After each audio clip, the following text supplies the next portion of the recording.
Benvinguts a la Costa Brava Stage Run 2025. Jo sóc en Jordi, de Bifree Sports, i juntament amb el meu company Tomàs Llorenç i l'ajuda de més de 60 persones organitzem la 7a edició d'aquest gran esdeveniment per etapes que us portarà a recórrer la Costa Brava de sud a nord, des de Blanes fins a Colera.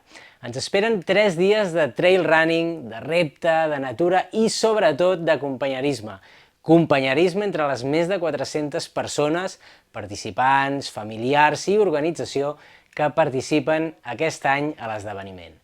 Pel que fa als corredors, aquest any tenim representades 25 nacionalitats diferents, així que us animem a gaudir d'aquest gran ambient que de ben segur es crearà.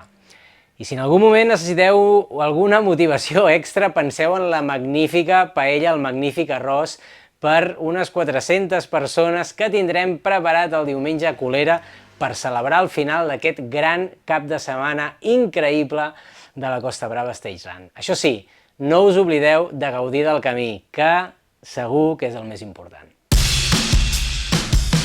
Aquest és el primer vídeo briefing que us enviem i, com veureu, cada dia us enviarem el briefing tècnic de l'etapa següent. D'aquesta forma podreu mirar-lo tranquil·lament. Cada vespre farem, igualment, el briefing presencial amb la informació logística del dia següent, així com els podis i el moment tan esperat en què veurem les fotos i el vídeo del dia.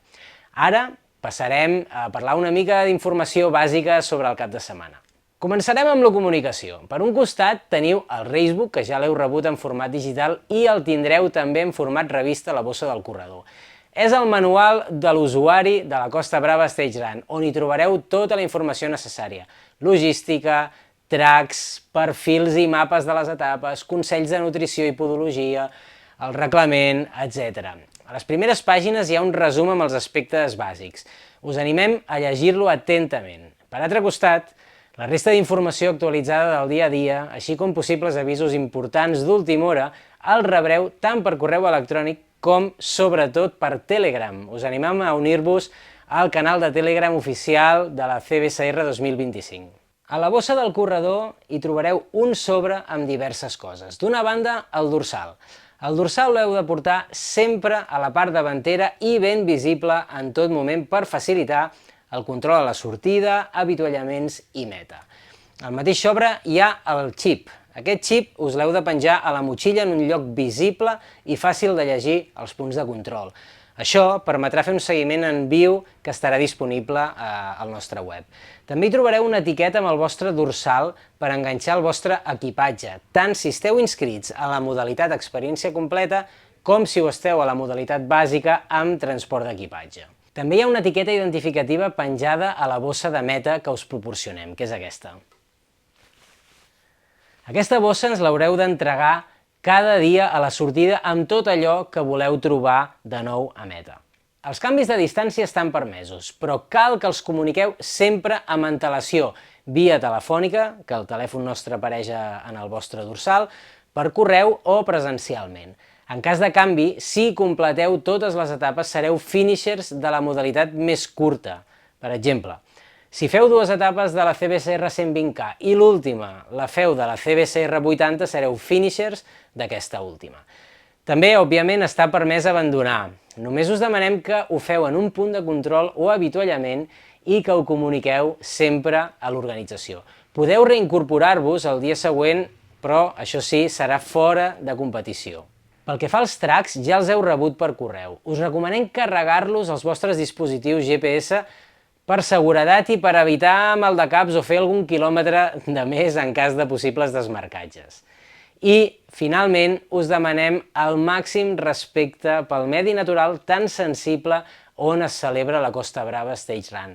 Pareu atenció als residus, gels, barretes, papers i, sobretot, respecteu la fauna i la flora. I res, ara ja us deixo amb el meu company Tomàs, que us donarà 4 indicacions sobre els briefings tècnics i també us farà el briefing d'aquesta primera etapa. Som-hi, Tomàs! Bé, gràcies Jordi per la intro. Primer de tot, recordeu que la sortida serà a les 10:30 del matí, una hora i mitja abans del que ho vam fer l'any passat.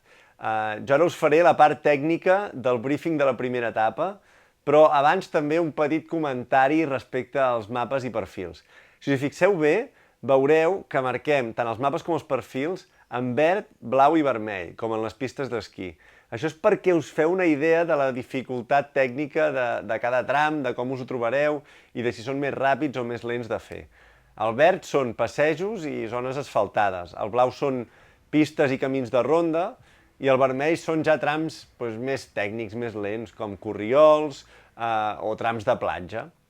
També veureu que els temps de tall els posem tant en temps des de la sortida com en l'hora del dia, és a dir, temps de tall a la 1 al migdia. Això ho fem perquè, no sé, a vegades pot ser més útil l'un o l'altre i així els teniu tots dos, tant en els mapes com en els perfils. Respecte al marcatge, aquestes són les cintes que us trobareu, vermelles, amb el logo de Befree, i aquestes, les banderoles, que al final no deixa de ser la mateixa cinta, però posada en un pal. Esperem que no tingueu problemes per seguir-ho.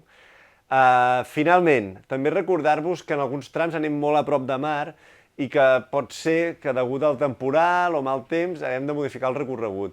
Nosaltres sempre ens agradaria avisar-vos el dia abans de l'etapa, però també pot passar que ho decidim en el mateix dia. En aquest cas, nosaltres pel Telegram us enviaríem la notificació, també us avisaríem a l'anterior avituallament on hi hagi el canvi i en tot cas sempre hi hauria gent en aquest punt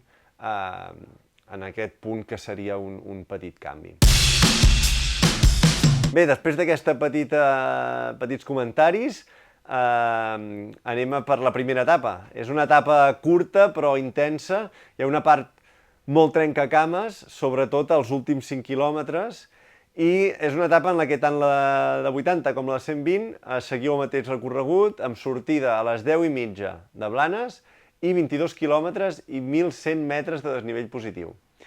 El primer tram, fins a l'avituallament de Lloret de Mar, són 9 quilòmetres amb 400 metres de desnivell i és un tram realment amb molta varietat de recorregut. I no gaire tècnics, que es poden fer força bé, excepte un tram del quilòmetre 3 al 4, on hi ha una baixada força pronunciada fins a una cala que es diu Segulla, però la resta és el que dèiem, una combinació de passejos, camins de ronda, escales, platges i corriols que creiem que representen molt bé tot el que us anireu trobant al llarg de la Costa Brava.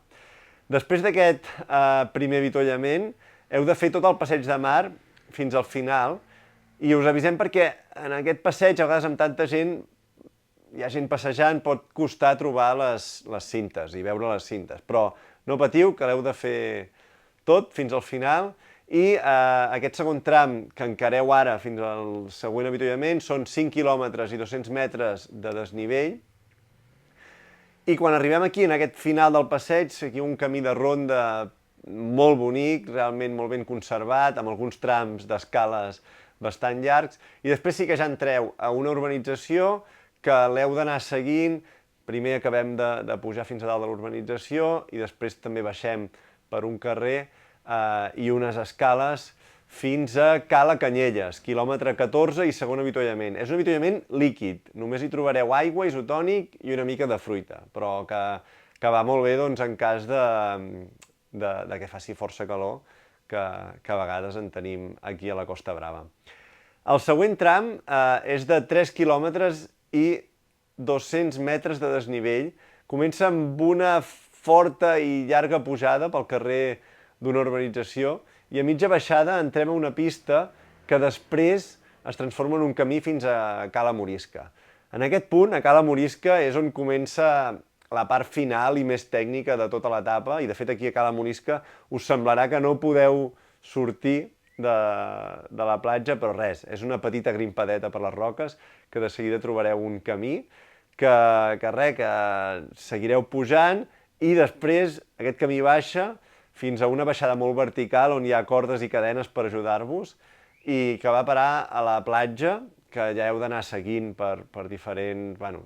Fas platja i fas algun tram de camí de ronda, fins al quilòmetre 17, on trobeu aquest últim avituallament, aquest sí ja complet, i després d'aquest avituallament seguiu per les platges, passareu per un càmping i trobareu una forta pujada, que aquí ja sí que és el tram jo crec que més dur perquè portes molts quilòmetres a les cames i és un tram, un continu puja i baixa enmig de bosc que sembla que no s'acabi mai després de tota l'etapa.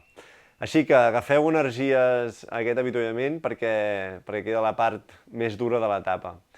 I quan ja arribeu a Tossa, que ja veureu el que és el poble de Tossa i la zona emmurallada, aquí les marques us faran girar cap a la dreta, que sembla que aneu a un lloc que no té sortida, però hi ha un forat a la muralla on podeu passar i pugeu per un carrer empedrat preciós fins a dalt i llavors baixeu, que us estarem esperant a l'arribada amb un avituallament complet després d'aquests 22 quilòmetres i 1.100 metres de desnivell.